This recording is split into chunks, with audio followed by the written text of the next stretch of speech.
Bonjour, mon nom est Isabelle Fagui. Je suis une femme autiste de 45 ans.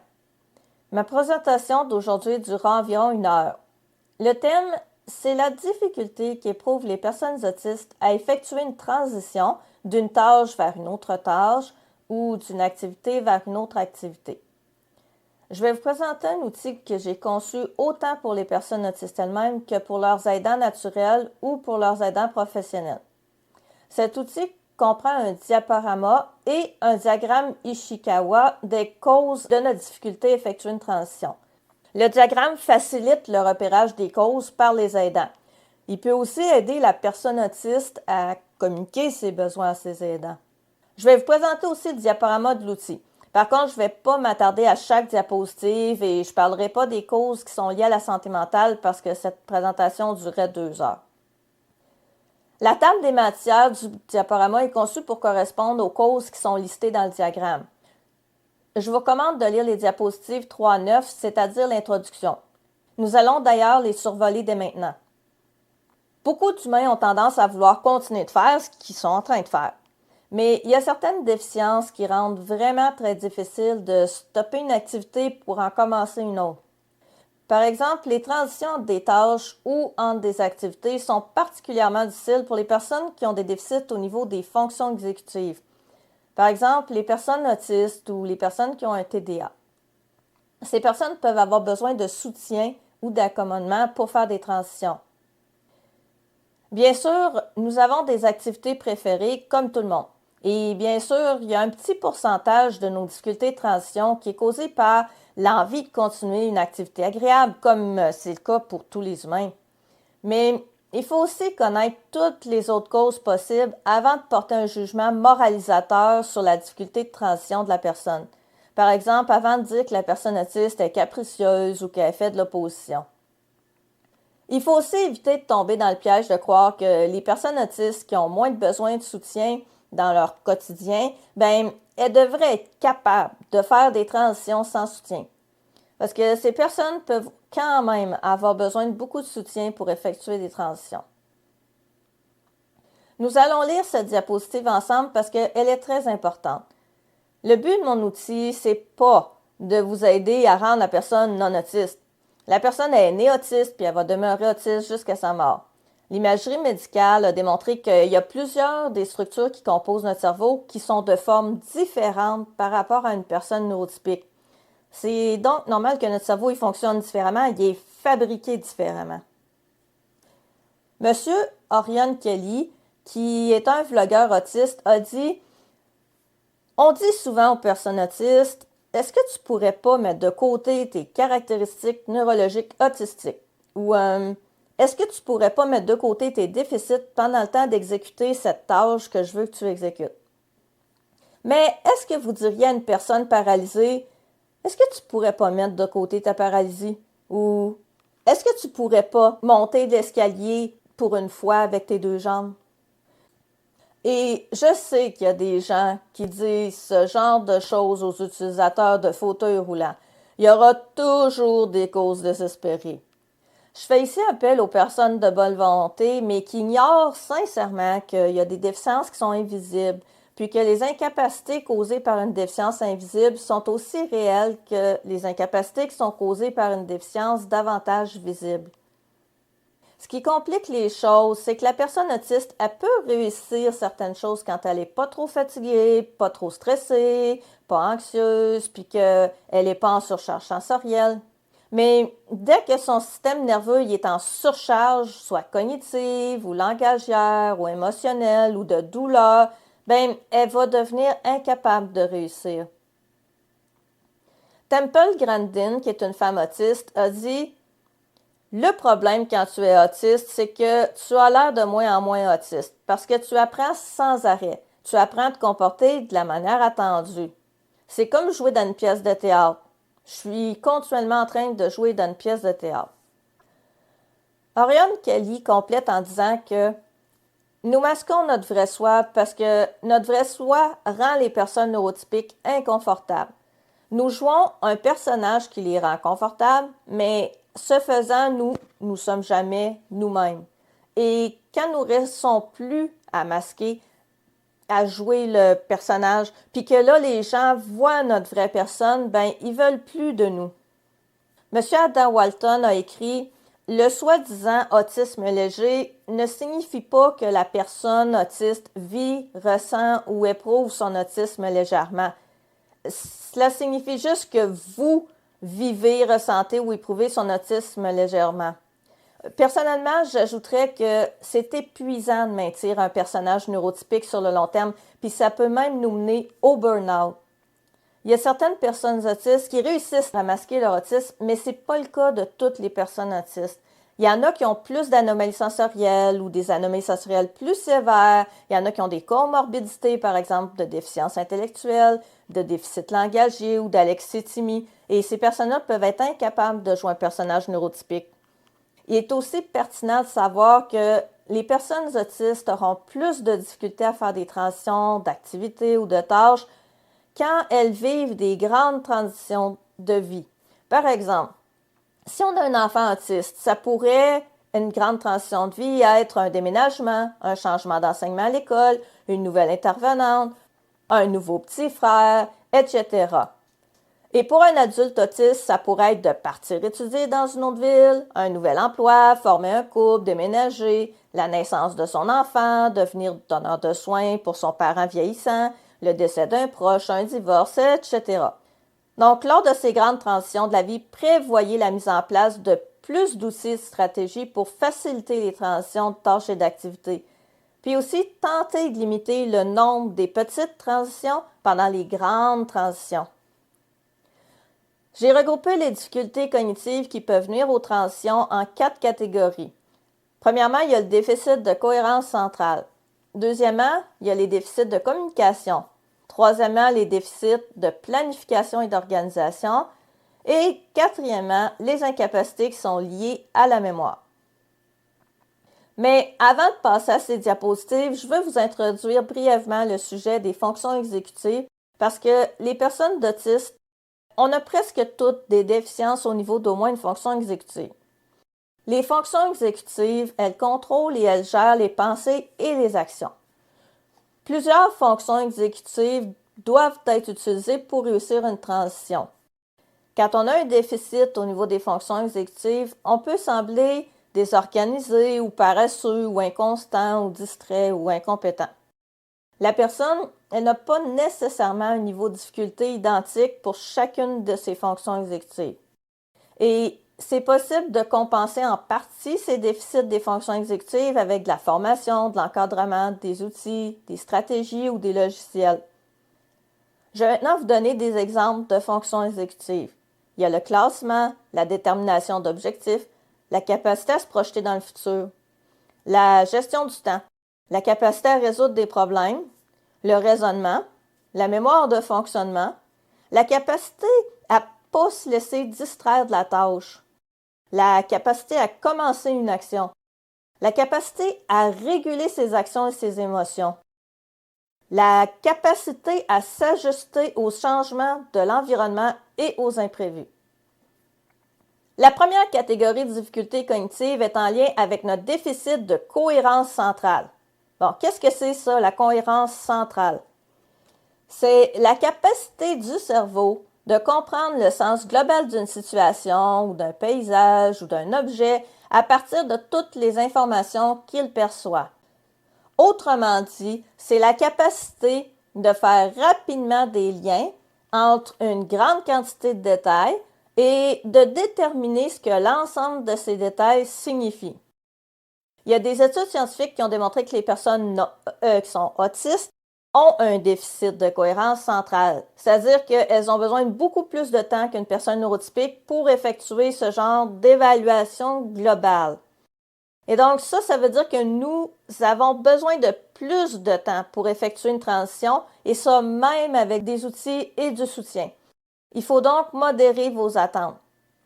Nelly Mueller, et là je m'excuse, je prononce sûrement mal, ce qui est une personne autiste, elle a dit « Parfois, je ne peux pas débuter une tâche parce que je n'arrive pas à la saisir dans son ensemble.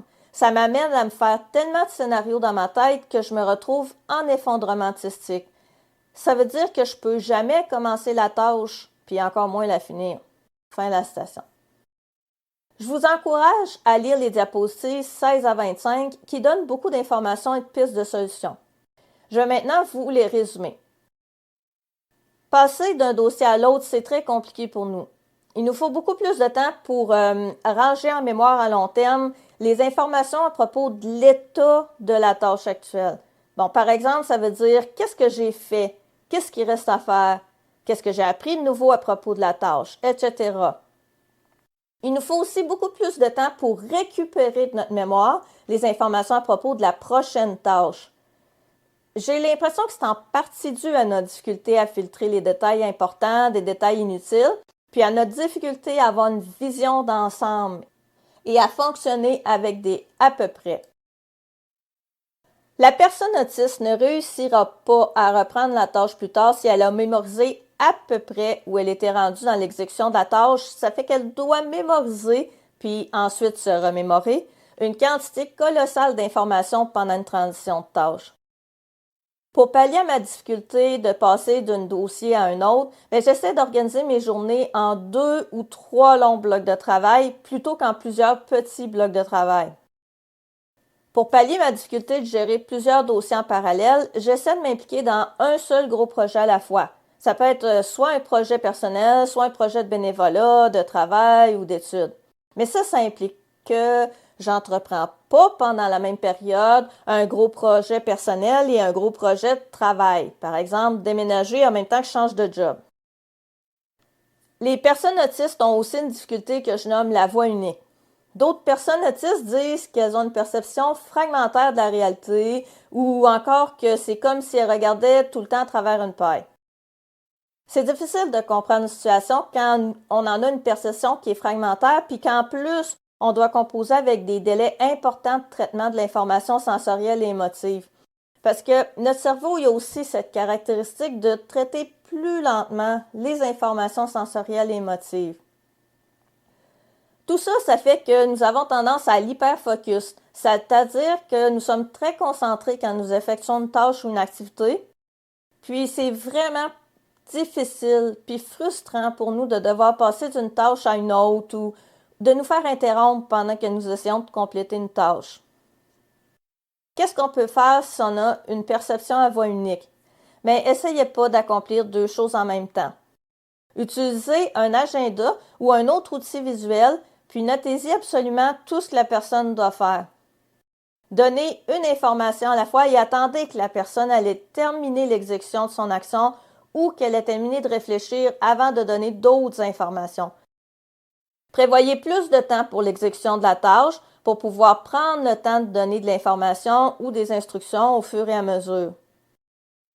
Notez les informations pertinentes à la tâche par écrit ou par des pictogrammes. La personne va ainsi pouvoir s'y référer au besoin. Pour l'exécution de tâches importantes, favorisez les moments où il y a moins de distractions prévisibles, puis les moments où la personne n'est pas fatiguée, puis elle n'est pas en surcharge. Diminuer ou éliminer tous les stimuli sensoriels qui ne sont pas nécessaires à l'exécution de la tâche. Par exemple, on peut porter des bouchons, un casque anti-bruit, des lunettes de soleil, des gants, diminuer l'intensité de l'éclairage, fermer la radio, etc. Si nous n'avons pas assez de détails avant de commencer l'activité ou la tâche, quand un stimulus sensoriel inattendu ou une interaction sociale imprévue surviendront, nous ne saurons pas comment l'interpréter et ça pourra nous faire paniquer. À cause de notre lenteur de traitement et de notre perception fragmentaire, nous pouvons difficilement réagir aux imprévus. Nous avons donc besoin de connaître à l'avance exactement ce qui devrait se passer normalement pendant la situation. Mais nous avons aussi besoin de savoir ce qui risque de se produire. Par exemple, quelles sont les erreurs que je risque de faire? Les bris d'équipement possibles, les fournitures que je vais devoir renouveler en cours de travail, etc. Une fois que je connais ces informations, je peux réfléchir à l'avance à comment je vais réagir à ces situations. Mais comme ça, nous pouvons nous préparer des scripts qui nous permettront de réagir rapidement et de ne pas nous trouver bloqués à une étape. Et aussi, éviter des blessures, des bris de matériel ou des effondrements artistiques. Ces scripts peuvent parfois simplement être stockés dans notre mémoire, mais si vous êtes comme moi, je recommande fortement de les mettre sur papier aussi. Par exemple, ça peut être sous la forme d'un diagramme de type logigramme. Les informations peuvent y être inscrites avec du texte ou avec des pictogrammes. Des numéros ou d'autres symboles peuvent renvoyer à des feuilles qui contiennent des instructions plus détaillées pour chaque étape de la tâche. La deuxième catégorie de difficultés cognitives, ça regroupe les déficits au niveau de la communication. Quand vous communiquez avec une personne autiste, n'hésitez pas à recourir aux formes de communication alternatives et augmentatives. Il faut être convaincu que toutes les formes de communication sont valides et utiles. Il n'y a pas que l'oral. On peut utiliser l'écriture, les gestes, les pictogrammes, les diagrammes, puis bien d'autres formes de communication alternatives. Nommez clairement vos besoins, vos attentes, vos intentions. Structurez la conversation d'une manière logique et utilisez une communication claire, directe et factuelle. Mettez de côté les sous-entendus, les métaphores, le sarcasme puis toutes les autres formes de communication imprécises. Utilisez des diagrammes pour illustrer les concepts abstraits. J'ai créé une liste de diagrammes puis de graphiques qui peuvent aider à mieux communiquer avec une personne autiste. La liste est disponible gratuitement sur le site web archive.org. Même les personnes autistes qu'on dit verbales peuvent avoir de la difficulté à comprendre les instructions pour exécuter une tâche. Elles peuvent aussi avoir de la difficulté à poser des questions pour obtenir l'information nécessaire. Les personnes autistes ont de la difficulté à réagir rapidement à des choses imprévues, y compris aux tournures de conversation imprévues. Il y a beaucoup de personnes autistes qui communiquent principalement via des scripts. C'est mon cas. Et pourtant, les gens s'imaginent que je suis capable d'improviser une conversation. J'en ai l'air parce que j'ai 45 années de pratique et j'ai développé des centaines de scripts de conversation. Et que chacun de ces scripts-là est sous la forme d'un logigramme qui comporte des dizaines de boîtes d'options. Ça rend mes scripts très flexibles en fonction des imprévus prévisibles. Mais malgré tout ça, je me retrouve souvent incapable de communiquer ma pensée ou mes besoins ou de poser des questions parce que la situation est trop inhabituelle et il n'y a aucun de mes scripts qui n'y correspond. Si on me demande de changer d'activité, mais que la nouvelle activité me fait peur, je me sens probablement pas capable de ne nommer verbalement. Par contre, je pourrais réussir à pointer un pictogramme de peur. Donc, si la personne n'a pas de moyens efficaces pour exprimer ses peurs, sa fatigue, sa douleur, sa surcharge sensorielle ou un besoin d'informations supplémentaires, vous pourriez penser qu'elle est en train de s'opposer, alors qu'en fait, elle a besoin d'aide, mais elle n'est pas capable de demander de l'aide.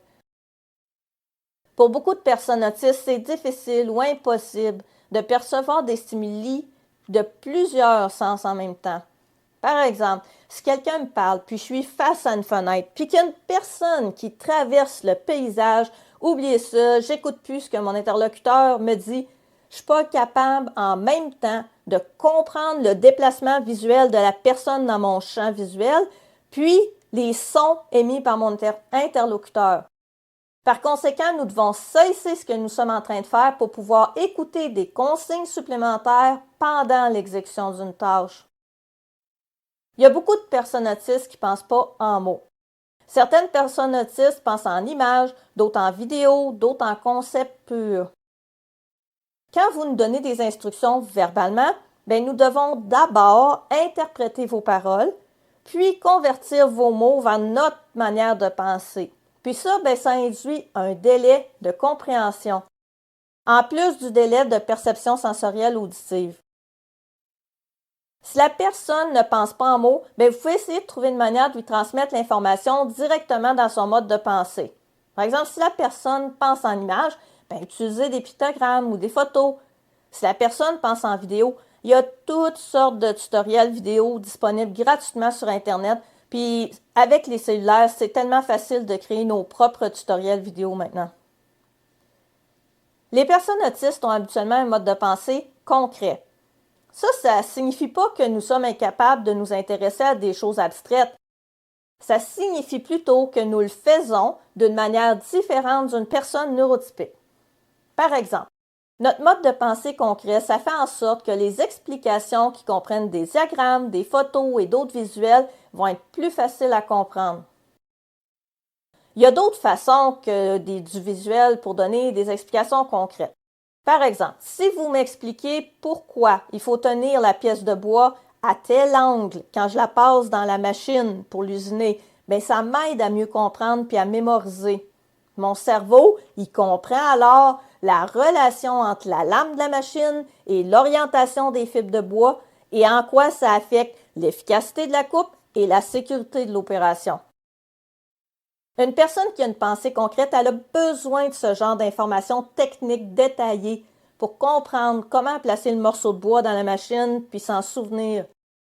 Elle ne comprendra pas puis elle ne s'en souviendra pas si elle se fait juste dire de placer le morceau à tel angle parce qu'on fait ça comme ça. Beaucoup de personnes autistes ont besoin d'une forme de continuité pour passer d'une activité vers une autre. Donc, s'il y en a un lien de continuité entre les deux activités, expliquez-le. Puis s'il n'y en a pas, ben expliquez pourquoi il faut quand même passer à la nouvelle activité. Est-ce que la personne, elle comprend pourquoi il faut commencer la tâche suivante? Qu'est-ce que ça va lui apporter à court, moyen ou à long terme? Puis si ça ne va rien lui apporter, pourquoi elle doit quand même faire la transition? Est-ce que c'est une obligation légale, par exemple, de faire la nouvelle tâche?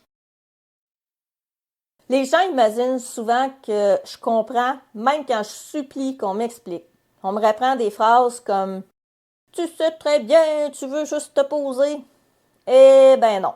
Quand je demande des explications, c'est parce qu'il y a quelque chose que je comprends pas. Et je vous garantis à 100% que ça va être moins long et moins épuisant de prendre le temps de m'expliquer plutôt que d'essayer de me forcer à commencer une tâche que je comprends pas. La personne autiste peut être incapable de planifier et d'organiser sans soutien. Et ça, même si elle est capable de résoudre des équations mathématiques super compliquées. C'est pas une question de pas assez se forcer ou de paresse. Un phénomène sur lequel je veux attirer votre attention, c'est la difficulté de faire quelque chose pendant qu'on atteint une activité.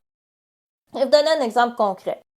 Quand j'ai un rendez-vous avec ma psychiatre à 13h, je suis incapable de faire quoi que ce soit pendant l'avant-midi. C'est comme si mon cerveau il était occupé à se préparer à aller à la rencontre ou qu'il avait peur d'oublier de partir à temps ou il avait peur d'oublier d'apporter mes clés de maison. Notre cerveau il est capable de traiter une seule chose à la fois. Alors s'il y a une activité qui est vraiment importante, mon cerveau il reste coincé sur cette activité-là, même si elle est prévue beaucoup plus tard dans la journée. Souvent, les gens croient que nous faisons de la procrastination quand nous ne réussissons pas à faire quelque chose en attendant que ça soit le temps de faire une tâche importante. Par exemple, pourquoi je ne ferais pas un peu de ménage en attendant que ça soit le temps d'aller voir la psychiatre? Une personne autiste a décrit ce phénomène-là comme ceci. Ça ressemble à de la procrastination, mais c'est un déficit de fonction exécutive. Quand je suis distraite, j'oublie ce que je faisais et je peux pas y revenir. Et je peux pas planifier parce que c'est comme si mon ordinateur dans ma tête, il y avait juste de la mémoire vive, puis qu'il n'y avait aucun disque dur.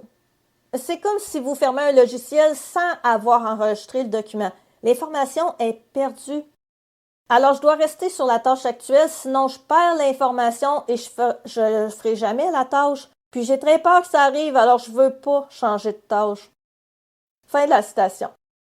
La personne autiste peut être réellement incapable d'imaginer que la nouvelle tâche que vous lui demandez de faire est plus urgente ou plus importante que la tâche actuelle. Prenez donc le temps d'expliquer les critères sur lesquels vous êtes basé pour déterminer la priorité de la nouvelle tâche. Si vous savez à l'avance qu'une activité risque d'être interrompue, avisez la personne autiste que ça risque d'arriver, puis déterminez ensemble comment vous allez procéder pour faire la transition. Une chose qui m'a beaucoup aidé à comprendre pourquoi il faut faire certaines tâches avant d'autres et pourquoi parfois il faut cesser la tâche actuelle pour en débuter une autre, c'est la matrice d'Eisenhower. Aider la personne à classer ses tâches dans la bonne case en fonction de leur importance puis de leur niveau d'urgence. Il existe plusieurs autres outils visuels qui peuvent aider la personne à organiser, à planifier et à exécuter. Par exemple, moi j'utilise le diagramme de Gantt, le diagramme d'arbre de décision, le diagramme en couloir, la ligne du temps, le logigramme, le diagramme Ishikawa, le diagramme PERT, P-E-R-T, le diagramme en pyramide, etc. Tous ces diagrammes m'ont permis de mieux gérer mon temps et mes priorités. Une fois qu'on a priorisé les tâches à exécuter, il faut déterminer l'ordre exact d'exécution des étapes de la tâche. Il faut déterminer aussi quelles ressources seront nécessaires à la durée de chaque étape et les adaptations qui seront nécessaires de faire en fonction des déficits de la personne. La personne autiste peut aussi avoir besoin d'aide pour réfléchir à tout ça puis mettre tout ça en place. Elle peut se sentir coupable ou gênée de ne pas savoir planifier parce qu'elle est consciente qu'à son âge, elle devrait savoir ça, ou parce qu'elle a peur que vous la punissiez parce que c'est déjà arrivé dans le passé, ou que vous la rejetiez parce que d'autres personnes l'ont déjà rejetée. Certaines personnes autistes ont de la difficulté à percevoir et à comprendre le passage du temps. C'est mon cas. À cause de ça, souvent, j'ai peur de cesser une activité que j'aime. Je vis dans un moment présent perpétuel. J'ai vraiment peu de notions du passé puis très peu de notions du futur. Donc, si je vis dans un moment plaisant, je me sens comme si ça va toujours être comme ça, mais si je vis un moment désagréable, je me sens aussi comme si ça va toujours être comme ça. J'arrive pas à me projeter dans un futur différent du présent. Essayez donc de rendre plus concret le concept de revenir à l'activité préférée plus tard. Par exemple, on peut utiliser un horaire visuel de la journée, ça aide à voir qu'on va revenir à l'activité plus tard. Une ligne du temps, ça peut aussi aider à visualiser puis à situer les événements de vie qui sont agréables ou désagréables, puis surtout à visualiser le fait que les événements désagréables, ils ont un début puis ils ont une fin. Un diagramme de Gantt peut aider à planifier les projets ou les tâches complexes quand les étapes ont des prérequis. Par exemple, il faut faire telle chose qu'elle soit terminée avant de pouvoir commencer telle autre chose. Faire sonner sa montre aux heures peut aider à prendre conscience du passage du temps, tout comme porter attention au déplacement du soleil dans le ciel. Une minuterie qui affiche le temps écoulé, le temps restant avec des couleurs différentes peut aussi être utile. Vous pouvez aussi programmer des alarmes 20 minutes, 15 minutes, 5 minutes et 1 minute avant le moment de la transition. On peut utiliser une photo de la tâche complétée pour montrer de manière claire que la tâche est terminée. La personne elle peut alors comparer la photo avec l'environnement réel puis elle voit que c'est pareil, donc c'est terminé. À cause de nos anomalies sensorielles et de nos déficits cognitifs, le monde nous semble un chaos total. Nous nous sentons perdus puis nous avons besoin de trouver du sens dans le chaos. Comprendre pourquoi il faut faire telle chose ou pourquoi il faut la faire de telle manière, ça nous donne une structure, un cadre de référence. La personne ne cherche pas à s'opposer, elle recherche de la logique. Je dis souvent que j'ai l'impression de vivre dans une barque sur une mer déchaînée en permanence et que je suis sans arrêt à la recherche de phares, de points de repère. Alors quand on me donne un phare, je me sens rassurée et je peux naviguer. Les personnes neurotypiques vont d'abord se faire une idée d'ensemble, puis ensuite, si c'est vraiment absolument nécessaire, elles vont s'attarder aux détails. Nous, notre cerveau, il fonctionne complètement à l'inverse. Notre cerveau, il a besoin de connaître chaque détail pour pouvoir ensuite se faire une idée d'ensemble d'une situation. Les personnes neurotypiques sont davantage motivées par les motivations extrinsèques, comme faire plaisir à leurs parents, obtenir un compliment ou une récompense, être rémunéré, être considéré hot, avoir un statut social, obtenir une promotion, gagner une compétition, etc. Les personnes autistes, nous, on est davantage motivés par des motivations intrinsèques. Ça, c'est par exemple agir en accord avec ses valeurs, réussir à faire quelque chose par soi-même, faire quelque chose qu'on aime, apprendre des nouvelles choses, être fier de soi-même, etc. La tâche, donc, elle doit utiliser une de nos sources de motivation intrinsèque pour que nous soyons motivés à la faire. C'est pourquoi les méthodes behavioristes punitives, par exemple l'ICI, c'est pas utile avec une personne autiste, à moins qu'elle réussisse à provoquer une peur suffisante de la punition. Mais est-ce que vous souhaitez vraiment amener votre proche ou votre client autiste à agir continuellement en fonction de la peur? Est-ce que ce serait pas plus souhaitable d'utiliser ces motivations intrinsèques? tous les types de mémoire peuvent être affectés chez une personne autiste. Certaines personnes autistes ont une excellente mémoire à long terme, mais un déficit sévère de mémoire à court terme, ou vice-versa. J'ai rédigé une liste de quelques pistes de solutions pour pallier les déficits de mémoire. On peut utiliser des diagrammes pour illustrer les étapes à suivre pour exécuter la tâche. On peut utiliser un jeton pour indiquer au fur et à mesure à quelle étape on est rendu. Ça permet de reprendre plus facilement la tâche si on est interrompu aussi. Évitez d'interrompre la personne pendant qu'elle exécute une tâche, à moins d'une vraie urgence. Si on doit interrompre la personne, il faut lui laisser le temps de noter par écrit ou dans un mémo vocal sur son téléphone où est-ce qu'elle est rendue dans la tâche, puis tous les autres détails dont elle a besoin pour pouvoir reprendre la tâche après. Prévoyez une plage suffisante pour exécuter la tâche au complet. Par exemple, commencez pas 30 minutes avant le dîner une tâche qui va prendre 2 heures. Utilisez un outil visuel pour illustrer l'horaire de la journée. Utilisez des alarmes sonores, visuelles ou vibrantes pour ne pas oublier les tâches qui doivent être faites à une heure précise. On peut aussi demander à quelqu'un de nous faire un rappel. Certaines personnes autistes ont de la difficulté à mémoriser une séquence de mouvements. Par exemple, moi, même quand j'ai enfin mémorisé un mouvement, mais je peux avoir de la difficulté à l'exécuter rapidement ou à la demande.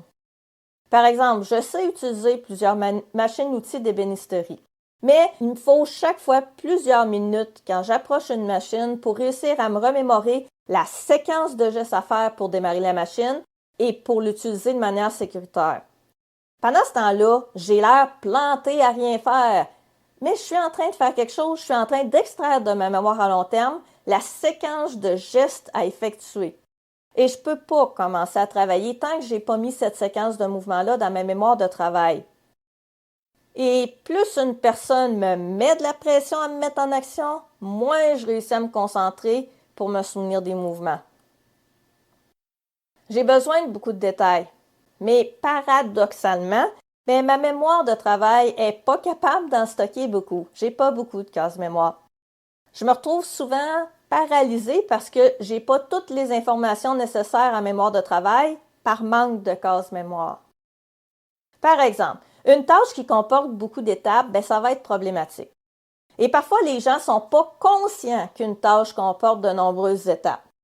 Par exemple, la tâche de prendre ma douche, elle comporte presque 100 étapes. Et il y a des informations qui sont liées à chacune de ces 100 étapes-là. Par exemple, on va prendre juste une étape, démarrer l'eau. Cette étape-là comporte toutes les informations suivantes. Combien ouvrir ma main pour saisir les poignées du robinet? Et à quel angle placer mon coude pour réussir à saisir les poignées? Parce que même après 2 ans dans mon logement, je ne sais toujours pas instinctivement comment opérer les robinets. Je dois aussi savoir dans quel sens tourner les poignées du robinet pour l'ouvrir, puis à quel angle cesser de tourner les poignées pour ne pas me brûler. Ah oui, puis il faut que je sache aussi comment réagir si j'ai dépassé l'angle puis que je suis en train de me brûler parce que je ne serai pas capable de réagir correctement instinctivement. Imaginez si quelque chose qui vous semble aussi simple qu'ouvrir le robinet de la douche, pour moi, c'est aussi compliqué que ça. Combien est-ce qu'il y a d'autres affaires simples pour vous qui sont très compliquées pour moi? La plupart des gens sont familiers avec 5 sens, mais il en existe davantage. Bon, les scientifiques n'arrivent pas à s'entendre sur le nombre exact de nos sens, mais selon certains spécialistes, il y en aurait jusqu'à une vingtaine. En plus de la vue, de l'ouïe, le goût, l'odorat et le toucher, il y a aussi d'autres sens qui sont souvent affectés chez la personne autiste. Il y a l'équilibre, la proprioception, la thermoception, la nociception et l'interoception. Si vous ne connaissez pas ces sens, vous pouvez lire ma diapositive, mais aussi je vous encourage à chercher sur Internet pour en apprendre plus. 4 types d'anomalies sensorielles sont fréquentes chez les personnes autistes. Le premier type d'anomalie, c'est l'hypersensibilité. Ça, c'est quand la personne ressent le stimulus sensoriel beaucoup plus fortement et ça provoque une sensation qui est insupportable et comparable à la douleur. Le deuxième type d'anomalie, c'est l'hyposensibilité. La personne ressent le stimulus sensoriel beaucoup moins fortement et ça provoque un état de dépravation sensorielle. Pour vous donner une idée de ce que c'est la dépravation sensorielle, c'est utilisé comme technique de torture. Le troisième type d'anomalie sensorielle, c'est le bruit blanc. Ça, c'est des interférences. L'information que la personne reçoit de son sens est altérée. Et parfois, c'est altéré au point que c'est impossible d'en tirer une signification. Par exemple, je connais plusieurs personnes autistes qui sont reconnues comme légalement aveugles, et ça, bien que leurs yeux fonctionnent correctement. Ce qui ne marche pas, c'est le circuit de traitement des données visuelles dans leur cerveau. Ils causent tellement d'interférences qu'elles peuvent tirer aucune conclusion utile de leur perception visuelle. Le quatrième type d'anomalie sensorielle, c'est la synesthésie. Ça, c'est quand il y a des interactions entre les perceptions de deux sens. Par exemple, la personne pourrait goûter les couleurs. Chacun de nos sens peut être affecté par une ou plusieurs de ces quatre types d'anomalies. Imaginez à quel point la perception qu'une personne autiste de l'environnement, elle peut être différente de votre perception. Chaque personne autiste a son propre cocktail d'anomalies sensorielles. Deux personnes autistes peuvent donc avoir des besoins qui sont très différents en lien avec leurs anomalies sensorielles. L'ergothérapeute est le professionnel qui peut aider à dépister les anomalies sensorielles puis à y pallier. C'est totalement inutile de forcer une personne autiste à subir une surcharge sensorielle, même que c'est contre-productif, parce qu'après une surcharge, le cerveau il reste en sous-performance pendant plusieurs heures et même plusieurs jours. Toutes nos facultés cognitives sont pendant ce temps-là amoindries, la communication est plus difficile, puis les hypersensibilités sont encore pires.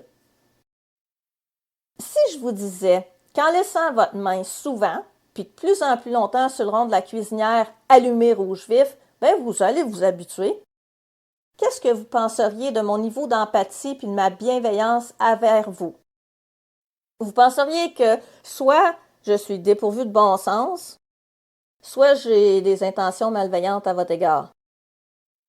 Ma génération a plus de 40 ans de tentatives de désensibilisation parce que personne ne croyait à nos hypersensibilités. Mais vous savez quoi? Nous sommes toujours aussi hypersensibles. Et même que beaucoup d'adultes autistes plus âgés rapportent qu'on devient moins tolérant à la surcharge sensorielle en vieillissant. C'est mon cas. Et je crois que c'est lié à la fatigue chronique qui est engendrée par la surcharge sensorielle chronique. Refuser à une personne autiste, et particulièrement à un enfant qui est en train de développer sa confiance dans l'humanité, lui refuser d'utiliser un moyen pour éliminer ou diminuer le stimulus sensoriel qui l'agresse, c'est faire de la torture. Et je trouve pas le mot trop fort. Parce que la sensation qu'on ressent en état de surcharge, c'est très similaire à la douleur, puis c'est tout aussi insupportable. Si vous m'obligez à vivre de la détresse pour la seule raison que vous refusez d'admettre que ma perception sensorielle peut être différente de la vôtre, comment pensez-vous que je pourrais vous voir autrement que comme une personne malveillante? Une personne autiste qui est exposée à une surcharge sensorielle, elle va éventuellement se désorganiser et vous aurez à gérer la désorganisation. Alors prévenez donc les surcharges sensorielles puis évitez des situations de crise. Parlant de crise, j'aimerais clarifier la différence entre un accès de colère puis un effondrement autistique. Parce qu'il y a beaucoup de gens, puis même des intervenants professionnels qui mélangent les deux. L'accès de colère, c'est une crise qui se produit quand un être humain veut obtenir quelque chose, mais que ça lui est refusé. Pendant la crise de colère, la personne vérifie régulièrement si ses manifestations de colère sont bien vues et entendues, puis l'effet que ça produit. La crise de colère, c'est une forme de manipulation pour obtenir un objet désiré. La personne, elle contrôle finement ses gestes et ses paroles pour influencer l'autre. Bien sûr, une personne autiste peut faire des accès de colère, on est des humains. Mais notre talent pour la manipulation est extrêmement limité. Habituellement, c'est pas de la manipulation fine. L'effondrement autistique, ça, c'est une crise qui se produit quand une personne autiste se retrouve confrontée à quelque chose qui dépasse sa capacité de tolérance, soit la tolérance sensorielle, cognitive, émotionnelle, de douleur ou de fatigue, par exemple. Durant l'effondrement autistique, la personne, elle est peu ou pas du tout consciente de la perception que les autres ont d'elle. Donc, elle est peu ou pas du tout en mesure de communiquer et encore moins de manipuler. L'effondrement autistique, c'est la portion visible extérieurement d'une crise interne qui est provoquée par la surcharge du système nerveux de la personne autiste. La personne, elle a donc très peu de contrôle sur ses gestes et ses paroles, puis souvent elle est incapable d'assurer sa propre sécurité. Il y a deux types d'effondrement autistique. Le premier type, c'est l'explosion, ou meltdown en anglais. L'effondrement autistique est de type explosion, c'est celui qui est le seul connu du grand public. C'est la crise d'autisme. Les manifestations sont variables selon les individus puis selon les situations, mais elles sont toujours très évidentes. La personne a fait des gestes répétitifs, des gestes violents, elle crie, elle pleure, etc. Ma description d'un effondrement de type explosion, c'est que je me sens de plus en plus surchargée et fatiguée. Je ne sais plus comment agir ou réagir. J'ai l'impression que mon cerveau est en ébullition, puis qu'en même temps, il y a des chocs électriques dans mon cerveau. Puis je réussis plus à comprendre les stimuli sensoriels et mes émotions. Pourtant, je deviens hyper sensible et hyper réactive aux émotions des autres, puis je me sens totalement perdue et terriblement vulnérable. Le deuxième type d'effondrement autistique, c'est le type fonte, ou en anglais on dit shutdown. Il est causé par les mêmes facteurs que le type explosion. Les manifestations externes sont variables, mais elles incluent toujours un retrait ou une isolation. La personne en effondrement de type fonte, elle essaie de rétablir son équilibre interne et si elle n'arrive pas, l'effondrement va devenir de type explosion. C'est pour ça que c'est important de laisser la personne autiste se reposer sans interaction sociale, puis d'un endroit adapté à ses besoins sensoriels quand elle en ressent le besoin. Une personne autiste qui subit trop d'effondrement dans une période de temps, elle va se retrouver en burn-out autistique. Comme l'épuisement professionnel, le burn-out autistique, ça combine une grande fatigue, un désintéressement des activités, puis un sentiment d'échec et d'incompétence. De nombreux adolescents et adultes autistes se sont retrouvés coincés en burn-out autistique pendant des années et même des décennies. Vous devriez faire tout ce qui est possible pour limiter la fréquence, la durée puis l'intensité des effondrements autistiques de votre client ou de votre proche. Ça va éviter que la personne se retrouve en burn-out autistique. Parce qu'il est très difficile de sortir du burn-out autistique. Alors, il vaut mieux essayer de l'éviter en adaptant son rythme de vie, en adaptant ses activités, ses tâches, son environnement physique et humain, en fonction de ses capacités réelles. Par exemple, on peut essayer d'obtenir des accommodements, du soutien, de l'accompagnement dont on a besoin en fonction de nos déficits. On peut aussi s'accorder suffisamment de pauses de régulation. On peut choisir ses batailles, c'est-à-dire accepter qu'on n'est pas capable de tout faire comme tout le monde, puis que certaines tâches ou activités sont irréalistes pour nous. Il faut trouver le point de balance entre sous-estimer les capacités de la personne versus la pousser sans arrêt au-delà de ses capacités. C'est impossible de totalement éliminer les effondrements autistiques, mais la personne autiste qui est trop souvent en état de surcharge ou d'effondrement autistique, n'est pas en mesure de se développer parce qu'elle est en état de survie. Elle n'a pas d'espace mental pour faire des apprentissages. Elle n'a pas de disponibilité affective pour être en relation parce qu'elle est envahie par la détresse. Je vais vous lire les réponses de quelques personnes autistes que j'ai récoltées lors d'entrevues, car je leur ai posé la question « Comment te sens-tu pendant un effondrement autistique? » J'ai l'impression que ma tête va exploser. J'ai l'impression qu'il y a un ouragan dans ma tête. Les sensations sont incroyablement plus fortes, c'est déroutant. Je ne sais plus où mon corps se trouve dans l'espace, c'est paniquant. J'ai l'impression que tout tourne, tout est hors de contrôle, il n'y a plus ni sol, ni air, ni ciel, il y a juste moi et la peur et la rage et le désespoir. J'ai l'impression de tomber sans arrêt, c'est comme une chute sans fin. Je suis incapable de rester calme, je dois évacuer la tension en frappant ou en lançant des objets. Je suis incapable de bouger ou de parler comme si mon cerveau était déconnecté de mon corps. J'ai l'impression que plus rien n'est réel autour de moi. Je me souviens plus de rien. Je perds tout contrôle de ma capacité de réguler mes émotions. Je suis incapable de cesser d'être obsédée par ce qui a déclenché l'effondrement. Je me sens terrifié. Je me sens triste, foncièrement malheureux. Ma tête bout de chaleur. Ma vision devient floue. J'ai besoin d'une présence pour me rassurer, mais les gens ont habituellement peur ou se sentent impuissants ou trouvent difficile de regarder souffrir, alors ils s'en vont et ils me laissent seule avec ma détresse. J'ai l'impression que rien n'est beau et que tout est douleur. Comme vous pouvez voir, c'est pas très joyeux. Certains stimuli sensoriels peuvent être réellement dégoûtants pour une personne autiste. Je vais vous donner un exemple que la plupart des gens comprennent. Mettons que la personne à côté de vous se met à vomir, puis vous ressentez la nausée vous aussi. Peut-être même que vous allez vomir à votre tour. On parle de ce niveau-là de dégoût. Même si un stimulus sensoriel vous laisse tout à fait indifférent, il peut être source de dégoût pour une personne. On peut très bien se priver d'une préférence ou s'accommoder d'une chose qu'on aime moins, mais on ne peut pas tolérer sans conséquence une chose qui provoque le dégoût.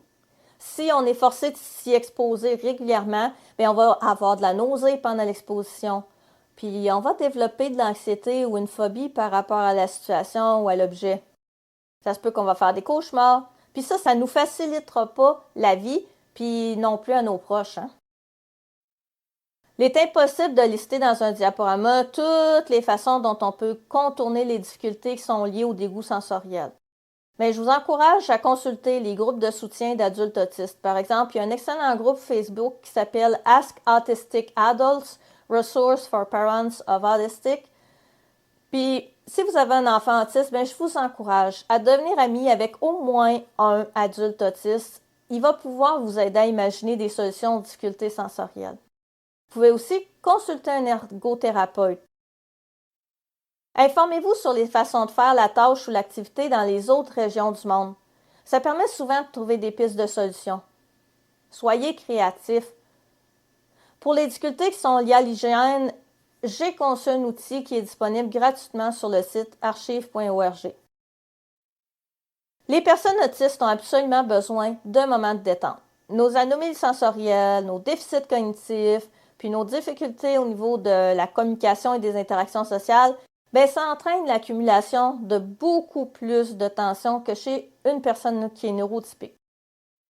Cette accumulation de tensions physiques et affectives bien, est souvent invisible pour notre entourage. Bon, en tout cas, jusqu'à temps qu'elle devienne impossible à contenir puis qu'on se ramasse en effondrement autistique.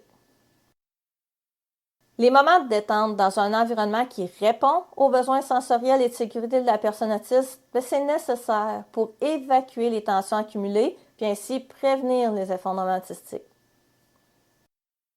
Limiter la durée d'une activité, ça permet d'éviter que la personne accumule des tensions au point de se désorganiser. Observez la personne. Si elle fait plus de gestes répétitifs, si elle répète des mots ou des bruits, si elle tente de se retirer du groupe ou de la situation, si elle devient rigide physiquement ou cognitivement, si elle change de posture ou d'expression faciale, tout ça, c'est des signes que la personne a besoin d'une pause de régulation. Déterminer si la personne elle doit absolument exécuter la tâche ou participer à l'activité qui entraîne de la dérégulation. Si oui, bien, prévoyez autant de pauses que nécessaire puis mettez en place une diète sensorielle. Il y a beaucoup de gens qui pensent que l'autisme a des incidences seulement dans les sphères cognitives et émotives. En fait, l'autisme affecte aussi souvent la sphère physique. Les personnes autistes sont plus souvent fatiguées et stressées, et ça les rend plus susceptibles aux maladies cardiaques, aux maladies psychosomatiques, à l'épuisement, à une mauvaise fonction immunitaire, aux accidents, aux blessures. Il y a des études scientifiques qui ont démontré tout ça. Souvent, ces difficultés-là passent plutôt inaperçues parce que la personne autiste, elle a de la difficulté à les exprimer. Puis même quand elle réussit à les exprimer, souvent les proches et les professionnels refusent d'en tenir compte parce qu'on met tout ça sur le compte de l'autisme. Souvent, on va dire à un enfant autiste qui est agressif à cause de son autisme, alors qu'il y a une otite qui passe inaperçue et qui n'est pas traitée. De multiples facteurs font en sorte que les personnes autistes sont sujettes à une plus grande fatigabilité que les personnes qui n'ont pas de déficit. Premièrement, nos déficits font en fonction que nous devons compenser en continu, et ça exige beaucoup d'efforts. Deuxièmement, nous devons souvent consacrer beaucoup plus de temps pour faire les tâches absolument nécessaires à notre survie. Ça, ça nous laisse moins de temps pour nous reposer.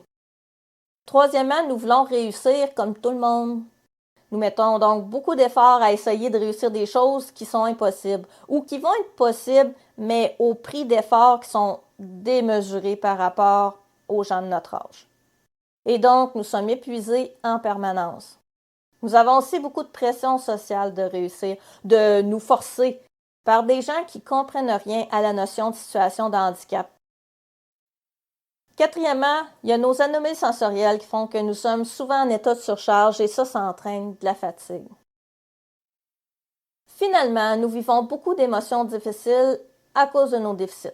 Par exemple, la honte de ne pas réussir comme tout le monde ou la culpabilité que nos proches souffrent par notre simple présence ou la détresse que nous vivons à cause de harcèlement, d'intimidation, de violence conjugale, puis toutes les autres formes de violence desquelles nous sommes plus souvent victimes. Ça a été démontré par des études.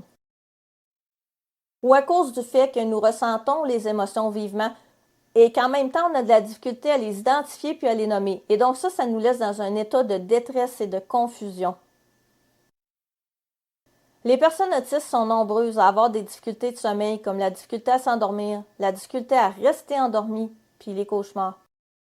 Bref, notre sommeil n'est pas nécessairement suffisant ni réparateur. Et tout ça, ça fait en sorte qu'avec les années, nous accumulons de la fatigue. Et il y a bien des adultes autistes qui vivent dans un état de fatigue chronique qui a des impacts négatifs sérieux sur leur santé physique, leur santé psychologique et qui réduit encore davantage leur capacité. Une comorbidité fréquente de l'autisme est la dyspraxie. La personne est considérée maladroite. On va dire qu'elle ne fait pas attention à ce qu'elle fait. En réalité, elle a un déficit de capacité à planifier et à organiser ses mouvements.